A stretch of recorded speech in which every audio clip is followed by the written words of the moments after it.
Bonjour à tous, j'espère que vous allez bien. Aujourd'hui, nous allons voir comment utiliser Teams. Cette application va nous permettre de faire des classes virtuelles avec vous. Donc nous allons pouvoir faire des visioconférences, mais vous allez aussi pouvoir échanger par écrit avec certains de vos enseignants. Vous allez tout d'abord télécharger l'application, donc soit sur l'App Store, soit sur le Play Store, en fonction du modèle de votre smartphone ou de votre tablette. Je le redis, c'était déjà écrit dans le petit message qui vous était adressé, mais c'est vraiment conseillé de travailler avec un smartphone ou une tablette lorsqu'on fera des visioconférences, parce que sur le smartphone et la tablette, il y a un micro, il y a une caméra, donc vous pourrez facilement rentrer en contact avec l'enseignant et avec le reste de la classe. Si vous êtes en classe de 6e et que vous êtes équipé d'une tablette fournie par l'établissement, sachez que cette application a déjà été installée sur votre tablette. Une fois cette application installée, vous allez l'ouvrir.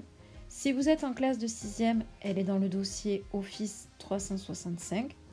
Peut-être l'application va-t-elle déjà vous proposer votre compte parce qu'elle l'a retrouvé sur votre appareil. Vous aurez juste à appuyer dessus, il n'y aura même pas de mot de passe à rentrer. Ou peut-être, comme vous le voyez à l'écran, faudra-t-il que vous retapiez votre nom d'utilisateur. Je rappelle, il est de la forme prénom-nom @msoj23.fr et puis ensuite, il vous faudra saisir votre mot de passe. Ensuite, l'application va vous demander plusieurs autorisations qu'il va falloir accepter. Tout d'abord, vous allez autoriser les notifications. Elles vous permettront de voir si un enseignant, par exemple, répond à l'une de vos questions. Ensuite, vous allez autoriser l'accès du micro à l'application. Cela vous permettra de parler pendant les visioconférences si vous y êtes invité. Ensuite, vous allez appuyer 2 fois sur Suivant et puis une fois sur OK.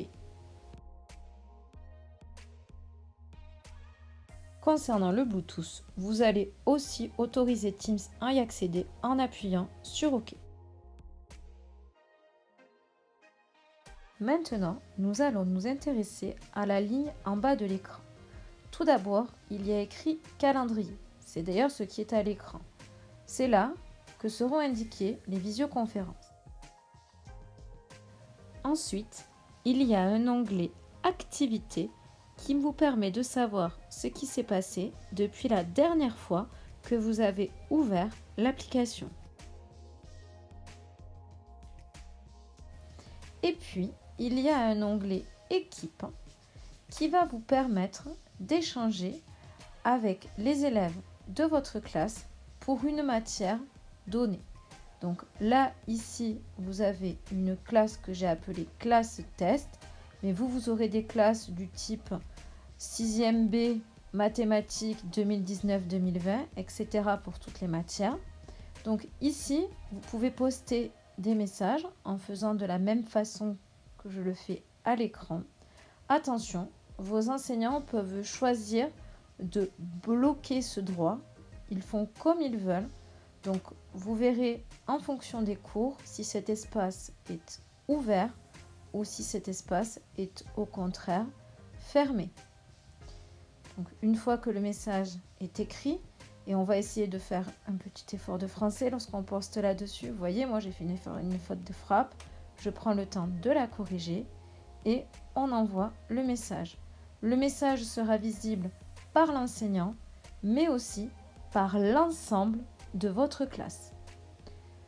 Donc maintenant, nous allons retourner dans la partie calendrier, puisque si vous regardez bien, il y a une visioconférence qui est programmée. Donc, nous allons la rejoindre pour voir comment cela se passe. Donc, on appuie sur rejoindre. Donc ici, on va bien sûr autoriser Teams à accéder à l'appareil photo pour pouvoir activer, si on le souhaite, notre caméra.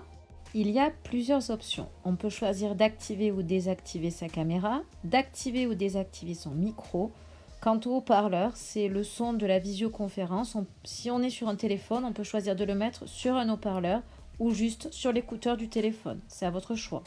Ou même sur des écouteurs si vous en avez de connectés à vos appareils. Une fois connecté à la visioconférence, vous avez encore la possibilité d'activer ou désactiver votre caméra, d'activer ou désactiver votre micro. Vous serez d'ailleurs très vigilant à cela. Quand l'enseignant parle, normalement, on désactive son micro pour ne pas qu'il y ait des bruits de fond désagréables pour les autres personnes qui écoutent la visioconférence. Si cette barre d'options disparaît, il suffit d'appuyer une fois avec le doigt et elle réapparaît. En haut à droite, une petite bulle permet d'accéder au chat qui est lié à la visioconférence. C'est là que par exemple vous pourrez poser des questions, votre enseignant les verra et il pourra y répondre oralement ou peut-être même vous donner la parole, cela dépendra de comment sa visioconférence est prévue. C'est comme tout à l'heure, cet espace peut être ouvert ou fermé, c'est au choix de l'enseignant. Il y a peut-être des enseignants qui préféreront juste prendre vos questions par oral. Ce sera à vous de bien écouter les consignes et de suivre ce qui est demandé par l'enseignant. Ces questions peuvent être vues par votre enseignant, mais aussi par l'ensemble de la classe. Comme tout à l'heure, il vous sera demandé d'être vigilant à l'orthographe et à la façon de parler. Une fois votre question posée, vous pouvez revenir en arrière en appuyant sur la flèche en haut à gauche. Une fois la visioconférence terminée, vous appuierez sur le petit téléphone blanc sur fond rouge pour raccrocher. Vous effectuerez cela dès que votre enseignant vous le demandera afin qu'il puisse clôturer la session de vidéoconférence. J'espère que vous avez maintenant compris comment utiliser Teams et que vous n'aurez aucune difficulté lors de la première visioconférence pour votre classe. Bonne fin de journée et à bientôt!